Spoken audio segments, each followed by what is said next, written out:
kira-kira kenapa ya gitu ya, ada orang yang memang akhirnya dia sempat terbesit gitu dok.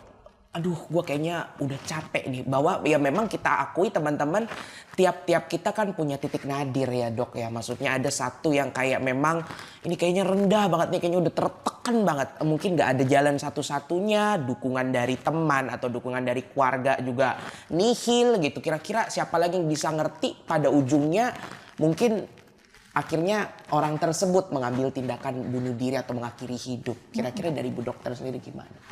Memang ini Kak kompleks ya, jadi bisa banyak hal yang masuk ke situ. Tapi kita coba uraikan komponen-komponennya.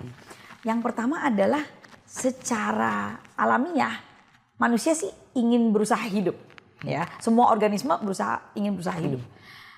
Tapi entah bagaimana di dalam diri kita itu juga ada kayak seperti titik on off-nya gitu. Nah jadi kadang-kadang orang kayak aduh udah overload nih. Terus ingin aja untuk off, tapi sebenarnya buat apa sih? Kenapa? Apa sih yang diinginkan oleh orang-orang yang berpikiran mengakhiri hidup? Ingin tenang kan sebetulnya. Ada sesuatu yang sangat tidak nyaman sehingga kayaknya aduh saya udah nggak tahan dengan semua yang tidak nyaman ini. Terus saya ingin relax aja, nggak mikirin, nggak ada, dan jadi tidak eksis. Jadi ada pikiran bahwa seandainya saya tidak ada, saya tidak akan harus menghadapi apapun yang saya hadapi. Nah, yang dihadapi itu bisa banyak, ya, bisa banyak. Jadi misalnya orang yang terlilit hutang, misalnya dia nggak tahu gimana caranya mau keluar dari itu, terus ya udah, mungkin kalau saya mati, mungkin gimana caranya supaya nggak ketahuan asuransi, supaya keluarga saya bisa mendapatkan uang misalnya, ya. Kadang-kadang kita nggak tahu lagi, nggak punya jalan keluar, ya.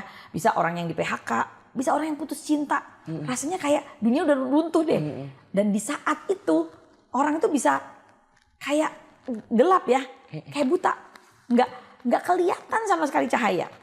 Nah ketika nggak kelihatan sama sekali cahaya, rasanya ya udah gelap aja sekalian. Nah itu yang kita khawatirkan dan maksudnya kita mau sikapi bagaimana supaya menghindari ngambil tindakan yang nah kadang-kadang disesali. Saya bisa bilang kadang-kadang disesali, kenapa? Karena kadang-kadang kan orang berusaha mengakhiri hidupnya tapi terus terselamatkan. Nah seringkali yang terjadi adalah mereka kemudian menyesal. Bersama